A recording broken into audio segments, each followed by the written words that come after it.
صلی اللہ علیہ وسلم نے فرمایا، بنو اسرائیل میں 4 انبیاء نے مسلسل 80 سال جہاد کیا۔ تو صحابہ نے عرض کی، یا رسول اللہ، ہماری تو عمریں بھی 80 سال نہیں ہوتی، اور ہو جائیں تو کسی کام کے نہیں رہتے، تو ہم کیا کریں؟ اس پر اللہ نے سورہ قدر اتاری، انا انزلناہ فی لیلۃ القدر وما ادراک ما لیلۃ القدر لیلۃ القدر خیر من 1000 شہر۔ ایک رات ہم آپ کو دے رہے ہیں جو 80 سال سے بھی زیادہ ہے، 1000 مہینے کو 83 سال بنتے ہیں، تو خیر من 1000 شہر، یعنی ہر ایک جو اس رات جاگے گا 1000 مہینے کی بندگی تو اللہ ضرور دے گا، لیکن جس میں جتنی زیادہ عمل کی خوبصورتی ہوگی اس کے لیے پھر خیر کا لفظ ہے کہ اللہ 1000 مہینے سے زیادہ جتنا بھی کر دے اس کے لیے تو کوئی مشکل نہیں ہے۔ اور کیا خوبصورت ہے قرآن، قدر کے جتنے معنی ہیں وہ اس صورت میں ہے۔ قدر و قیمت سنا ہے، پہلے اللہ نے اس لفظ قدر کو قیمت میں استعمال کیا، لیلۃ القدر خیر من 1000 شہر، کہ لیلۃ القدر کی قیمت کیا ہے؟ 1000 مہینوں سے زیادہ ہے۔ قدر کا دوسرا معنی ہے تنگی، وَأَمَّا الْإِنسَانُ إِذَا مَا ابْتَلَاهُ فَقَدَرَ عَلَيْهِ رِزْقَهُ يَبْسُطُ الرِّزْقَ لِمَن يَشَاءُ وَيَقْدِرُ، جس کا کم کر دے قدرہ کمی۔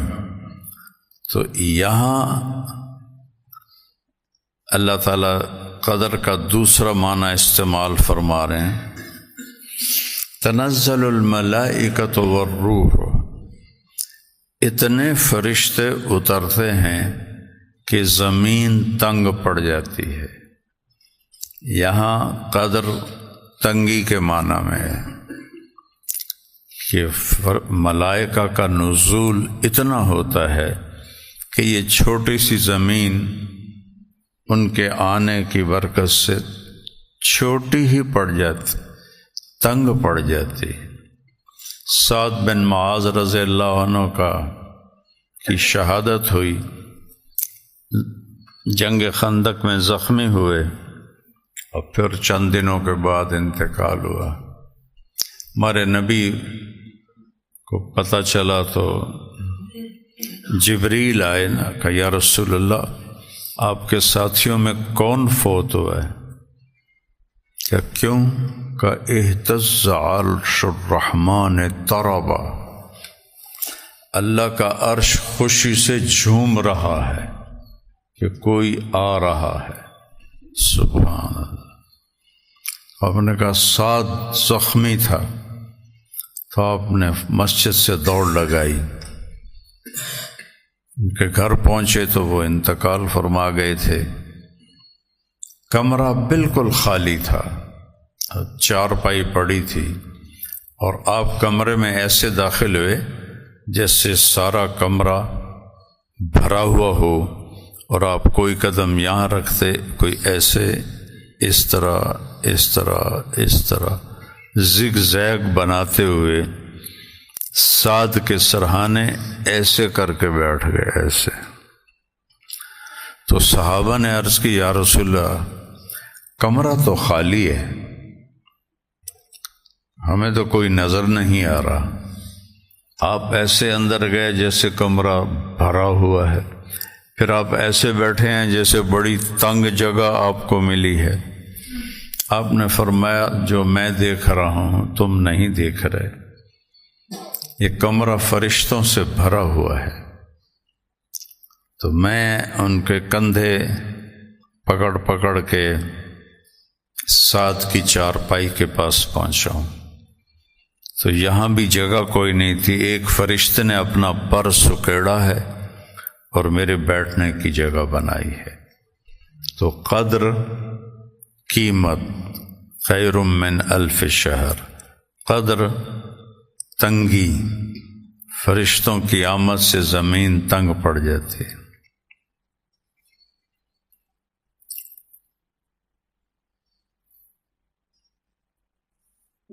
قدر اندازہ،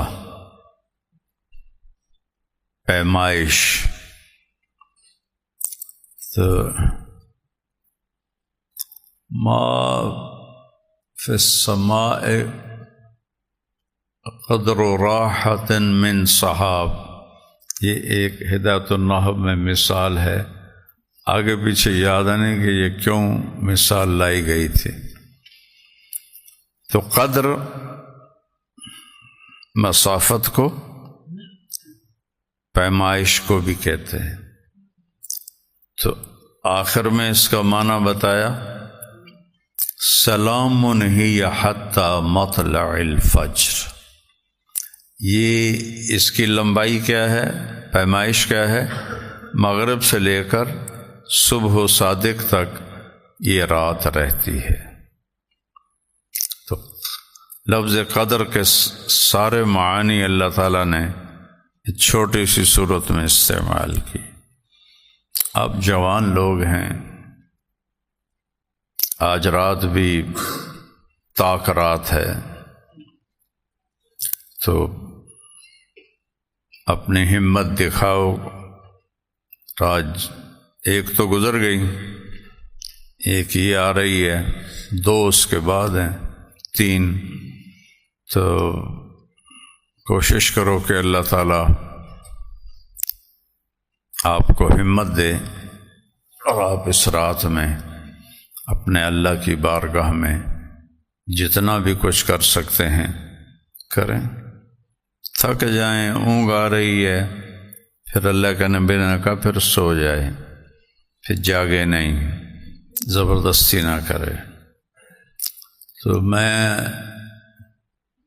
سر درد سے پہلے 5 راتیں جاگتا تھا، بھئی کوئی تو ہوگی۔ اور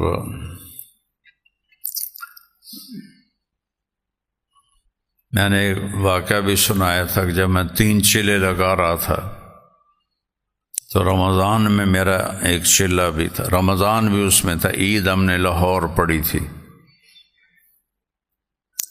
تو ادھر مائی رابو ایک جگہ ہے ٹھینگ کے آگے، قصور سے دیپال پور جاتے ہوئے مائی رابو اڈا ہے۔ اس وقت تو اڈا نہیں تھا، خالی ایک نشان، ایک ڈنڈا لگا ہوا تھا، اب تو وہاں بہت بڑا اڈا بن چکا ہے۔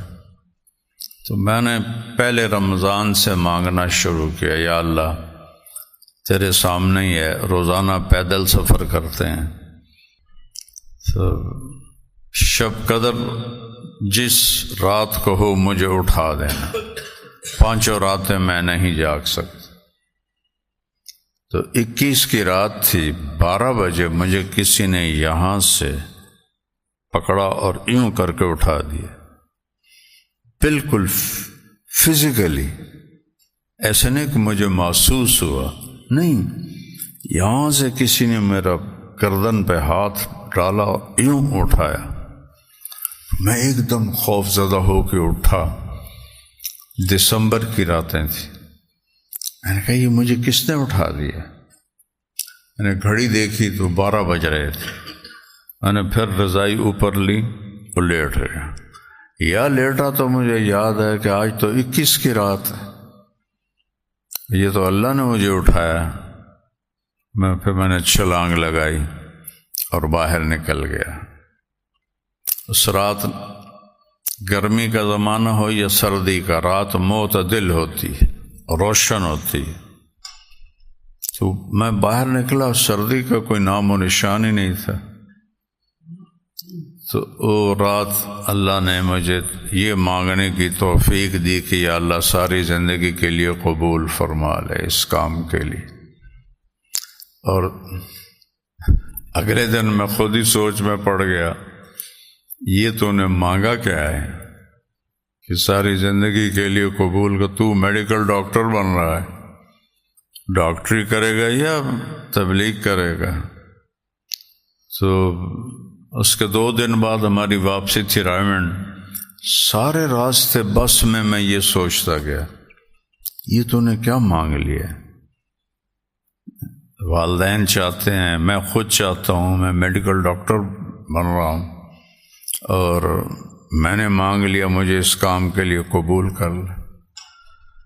پھر میں نے کہا اچھا، اللہ کو منظور ہوگا کر دے گا، جو اسے منظور ہوگا کر دے گا، رب تے چھوڑ سارے، مالک پہ تو چھوڑ دے ڈوری جو اس کو منظور۔ اگر مالک پہ ڈوری چھوڑ دے تو آج آپ کے سامنے اللہ نے بٹھایا ہوا ہے، کیا کیا نظام چلے وہ تو کئی دفعہ سنا چکا ہوں۔ اور ایک دفعہ میں بیمار تھا، تو میں نے کہا یا اللہ 5 راتیں جاگا نہیں جاتا، شب قدر میں اٹھا دے۔ تو 23 کی رات مجھے کسی نے کہا اٹھو شب قدر ہے، میں اٹھ کے بیٹھ گیا۔ صبح تک میں سحری تک اپنا جو بھی کر سکتا تھا وہ کرتا رہا۔ 25 کو میں پھر مجھے خواب میں لگا جیسے میں اٹھ رہا ہوں 25 کی رات کے لیے، تو مجھے آواز آتی ہے لیلۃ القدر 23 میں تھی، 25 میں نہیں ہے، آرام سے سو جاؤ۔ یہ 2 واقعے میرے ساتھ پیش آئے ہیں۔ تو اللہ آپ کو ہمت دے تو یہ رات جاگنے کی ہے۔ 27 تک آپ کو اس لیے روکتا ہوں کہ اللہ کرے شب قدر آپ کو یہاں نصیب ہو کہ اللہ کے راستے کی شب قدر، وہ تو پھر کروڑوں گنا بڑھ جاتی ہے، ہر عمل کروڑوں گنا بڑھ جاتا ہے۔ تو اس لیے میری تمنا ہوتی ہے کہ بھئی آپ زیادہ سے زیادہ طاق راتیں یہاں گزاریں، 1 رات رہ جاتی ہے وہ گھر جا کے گزار لیں۔ یہ اللہ نے اس امت پہ کرم کیا ان کو اپنی رحمت سے نوازنے کے لیے۔ تو اس دن جبریل اترتے ہیں، فرشتوں کے بہت بڑے لشکر کے ساتھ اترتے ہیں، اور جو اس رات کو عبادت کر رہا ہوتا ہے اس سے مصافحہ کرتے ہیں، ہر ایک سے مصافحہ کرتے ہیں۔ وہ ہم محسوس نہیں کرتے لیکن ہر ایک سے مصافحہ کرتے ہیں۔ پھر سحری کے قریب فرشتے پوچھتے ہیں اللہ نے کیا کیا ایمان والوں کے ساتھ؟ تو جبریل کہتے ہیں اللہ نے سب کی بخشش کر دی سوائے 4 آدمیوں کے۔ ایک جو مستقل شرابی ہو، شراب پیتا ہو، اس نے بھول چوک کے پی لی کبھی، وہ اس میں شامل نہیں۔ جو مستقل شراب کے بغیر رہ نہ سکتا ہو، ایک اس کی بخشش نہیں ہوتی۔ ایک جو ماں باپ کو ذلیل کر دے، عق الوالدین، چھوٹی موٹی نافرمانی ہر اولاد سے ہو جاتی، چھوٹی موٹی اونچی بات ہر اولاد سے ہو جاتی، الا ماشاء اللہ۔ یہ وہ مراد نہیں ہے، یہ جو ماں باپ کو ذلیل کر دے، ان کے دل کے ٹکڑے ٹکڑے کر دے، اس کی بخشش نہیں ہوتی۔ تیسرا، جو ماں اور باپ سے رشتے بنتے ہیں، چاچا، خالہ، پھوپھی، ماموں، مامی، پھر آگے چچا زاد اولاد، ماموزاد اولاد، پھوپھیزاد اولاد، ان خونی رشتوں سے جو نفرت کرے اور ان سے جھگڑے کرے، لڑائیاں کرے، اس کی بھی بخشش نہیں ہوتی۔ چوتھا، جو دل میں کسی کے لیے نفرت پالے، غصہ آ جانا طبیعی چیز ہے، اس پہ پکڑ نہیں ہے، اگر اس کو نکال دے، ذائق مطلب اس کو برداشت کر کے اسے فنا کر دے، غصے کو پال لے، نفرت کو پال لے، بغض کو پال لے، چوتھا وہ ہے جس کی بخشش نہیں ہوتی۔ بخشش نہیں ہونے کا مطلب کیا ہے کہ جب تک ان چیزوں پر، ان بری عادات پر ہیں تو ان کی معافی نہیں ہوگی، توبہ کر لیں تو وہیں معافی ہے، اسی وقت معافی ہے۔ حضرت اکرمہ بن ابی جہل جب آئے مسلمان ہونے تو کیا انہوں نے دشمنی باپ بیٹے نے دکھائی تھی، اور آپ نے فرمایا میری امت کا فرعون موسیٰ کے فرعون سے بڑا تھا، یا زخمیوں کے پڑا تھا تو عبداللہ بن مسعود اس کے سینے پر چڑھے گردن کاٹنے کے لیے، من انت؟ کان عبداللہ بن مسعود الحذلی یا روی الغنم سعدت صعب المرتقى، روی رائی نہیں کہا بکری چرانے والے، بلکہ تصغیر، ذلت کا، حقارت کا لفظ، سعدت المرتقى، بڑی چڑھائی پہ تو چڑھا ہے، نیچے سے کاٹنا پتہ چلے کسی سردار کی گردن ہے، اور اپنے ساتھی کو کہنا جتنی کل تم سے نفرت کرتا تھا اس وقت اس سے بھی زیادہ کرتا۔ اس پر آپ نے فرمایا کہ موسیٰ علیہ السلام کے فرعون نے تو کہا تھا آمنت بأنہ لا الہ الا الذی آمنت بہ بنو اسرائیل وانا من المسلمین، اور اس فرعون نے کہا کہ انت اليوم ابغض الی من الامس، کل جتنی نفرت تھی اس سے زیادہ مجھے اس وقت نفرت۔ آج 23 کی رات ہے، شب جمعہ ہے، تو قرائن کے لحاظ سے لگتا ہے کہ امید ہے یہی ہوگی، چونکہ جمعہ کی رات بھی شامل ہو رہی، اور ہو سکتا ہے یہ جمعۃ الوداع ہو، امکان ہے کہ ایک جمعہ اور بڑھ جائے اگر 30 کا مہینہ ہوا، اور اگر 29 کا ہوا تو پھر تو یہ آخری جمعہ ہے، تو یہ شب جمعہ ویسے ہی بابرکت ہوتی، سارے سال کی شب جمعہ انتہائی بابرکت ہوتی۔ شب جمعہ میں جو موت آ جائے تو امن فتنۃ القبر، قبر کے فتنے سے اللہ اس کو بچا لیتا ہے۔ تو یہ دو چیزیں اکٹھی ہو رہی ہیں، جوان لوگوں ہمت کرنا، میرے لیے دعا کرنا، بلکہ پوری امت کے لیے دعا کرنا، اور یہ ایران اور یہود و نصارہ کی جو جنگ ہے اس میں اللہ تعالیٰ ایران والے بھائیوں کو فتح نصیب فرمائے۔ ہر بار کی طرح اس رمضان المبارک میں بھی مولانا طارق جمیل صاحب کی زبانی پروگرام ملاحظہ کیجیے۔ رمضان المبارک کی ہر رات تراویح کے بعد